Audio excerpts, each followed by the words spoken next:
جو دین آج ہمارے گھروں میں موجود ہے اس کو ہم بہت فار گرانٹیڈ لیتے ہیں. ایسا ہی ہے نا کہ صاحب کلمہ آ گیا ٹھیک ہے جی، اور بلکہ اب تو ہم نے ریچولز کے طور پہ جو اس کو لینا شروع کر دیا.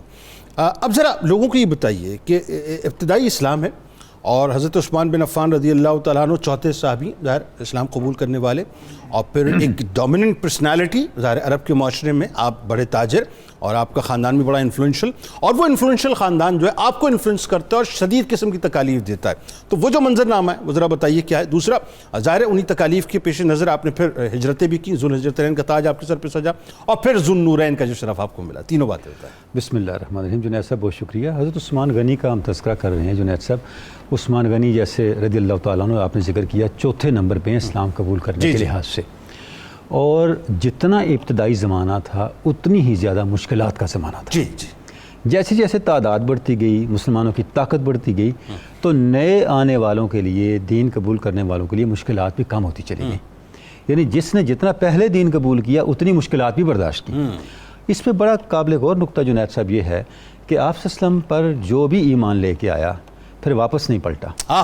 کیا اچھی بات. مطلب جو زلف مصطفیٰ کا اسیر ہوا بس وہ اسیر ہوا. کہ کتنی ہی مشکلات کیوں نہ آئی ہوں، ایسی آپ کو مثال تاریخ میں نہیں ملے گی. کتنی ہی مشکلات کیوں نہ آئی ہوں، کتنے ہی مصائب کیوں نہ آئی ہوں، اس نے پھر آپ صلی اللہ علیہ وسلم کی غلامی کا جو تعلق تھا اس کو منقطع نہیں کیا. یہ ایک یونیک مثال ہے تاریخ کی.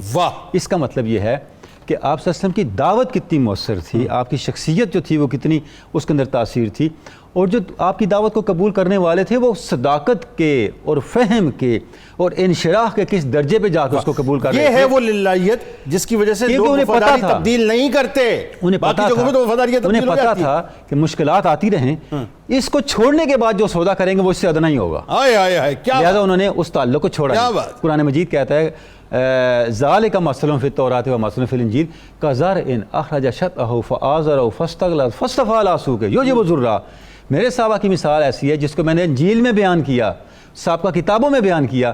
جیسے فصل اگتی ہے نا، جیسے اگتی ہے تو لگتا ہے کہ بڑا کمزور سا اس کا تنا ہے، لیکن جیسے جیسے وہ بڑھتی ہے تنا مضبوط ہوتا جاتا ہے، حتیٰ کہ فصل بونے والے کا دل دیکھ کے خوش ہو جاتا ہے. یعنی ایمان کی کیفیت اس پہ آندیاں بھی آتی ہیں، ہوائیں بھی چلتی ہیں، باد و بارہ بھی ہوتی ہے، لیکن وہ فصل کمزور نہیں ہوتی. یہ مثال صحابہ کرام کی ہے. تو ان میں حضرت عثمان بھی ہیں. جیسے ہی آپ نے اسلام کی دعوت قبول کی تو جنید صاحب پورا بنو امیہ خلاف تھا. تو آپ کے چچا تھے اس وقت خاندان کے سربراہ حکم ابن العاص. تو حکم ابن العاص نے اتنے مظالم ڈائے آپ کے اوپر، یعنی آپ کو کمرے میں بند کر دیا جاتا کہ جب تک آپ دین کو چھوڑیں گے نہیں آپ کو باہر نکالا جائے گا. آپ کو رسیوں سے باندھ دیا جاتا، پورے خاندان والوں کو آپ پہ تشدد کرنے کے لیے اکسایا جاتا. آپ بندے ہوتے، تشدد برداشت کرتے، اور زبان سے ایک ہی کلمہ ہوتا کہ جو مرضی کر لو، میں نے آپ صلی اللہ علیہ وسلم کا ساتھ نہیں چھوڑنا. یعنی ریڈ کارپٹ نہیں بچھا ہے. یہ جو آج ریڈ کارپٹ ہمیں ملا ہوا ہے، ریڈ کارپٹ نہیں تھا، ریڈ بلڈ تھا. ریڈ بلڈ تھا. خون تو بہہ رہا تھا، سرخ قالین نہیں تھے. تو یہ جو ہے نا جی، یہ انہیں پتھروں پہ چل کر اگر آ سکو، تو یہ جو پتھروں پہ چل کے آنے والا سفر تھا، یہ کانٹوں پہ چل کے آنے والا سفر تھا، اور برہنہ پاک کانٹوں پہ چلنے والا سفر تھا. اب دیکھیں حضرت بلال کو دیکھیں، کس کس کو آپ دیکھیں کن کن مشکلات سے گزرے. تو حضرت عثمان غنی کی شخصیت کے اندر یہ ابتدائی ہم دیکھتے ہیں کہ ان سب. اچھا ایک اور چیز ہمیں قابل غور مت بھولیں کہ حضرت عثمان کی پرورش بڑے ناز و نام میں ہوئی تھی. عام نوجوان نہیں تھے، جی ایسے ہی شہزادوں جیسی ان کی زندگی تھی. سپر ایلیٹ کلاس سے تعلق، اس طرح کا تعلق، بڑے اعلیٰ گھرانہ تھا سوسائٹی کا، ایرسٹوکریٹک کلاس تھی سوسائٹی کی. ان نزاکتوں کے باوجود بھی اتنی مشکلات کو برداشت کرنا اور پھر دین کو نہ چھوڑنا، اللہ اس کے رسول کے تعلق کو نہ چھوڑنا. اچھا جب آپ صلی اللہ علیہ وسلم نے دیکھا اتنی مشکلات آ رہی ہیں حضرت عثمان پہ، تو پھر آپ نے آپ کو ہجرت کا کہا. تو آپ سیدہ رقیہ رضی اللہ تعالیٰ عنہ کے ساتھ ہجرت کر گئے، حبشہ ہجرت کے لیے تشریف لے گئے.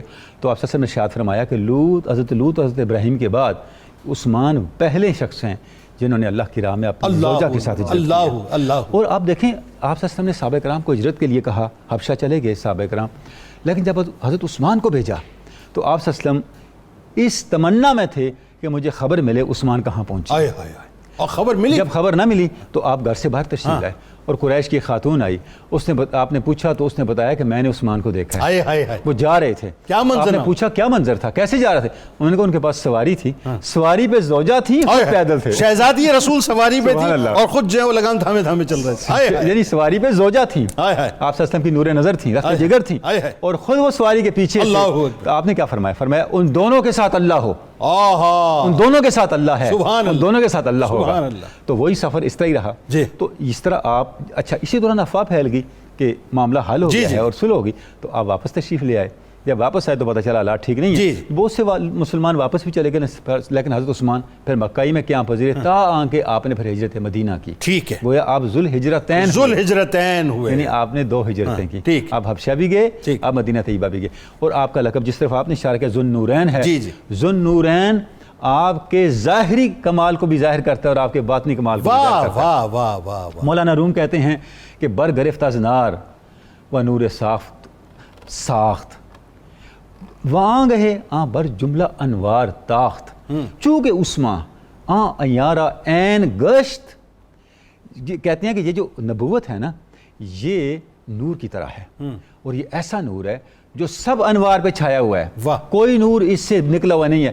عثمان کی شان یہ ہے کہ عثمان نے اس نور کو خود دیکھا ہے، چونکہ عثمان ایارہ این گشت نور فائز بود ذوالنورین گشت. کیونکہ آپ کو فیض نور نبوت سے پہنچ رہا تھا، آپ ذوالنورین بنے. سبحان اللہ. اور آپ کے گھر آپ کی 2 شہزادیاں بھی ہیں. جی دونوں نور ہیں. سلام اللہ علیہ کے پردہ فرمانے کے بعد سبحان اللہ. ام کلثوم سلام اللہ علیہ. اور کمال یہ کہ آپ نے ارشاد فرمایا اگر میری 10 شہزادیاں بھی یہ کے بعد دی تو میں یک کے بعد دیگر عثمان کے نکاح میں لے لیتا. یہ کیا ہے؟ حضرت عثمان پہ وہ ٹرسٹ ہے جو سرکار علیہ السلام کو حضرت عثمان پہ تھا. یہ حضرت عثمان کے ساتھ آپ صلی اللہ علیہ وسلم کی دل بستگی ہے. واہ.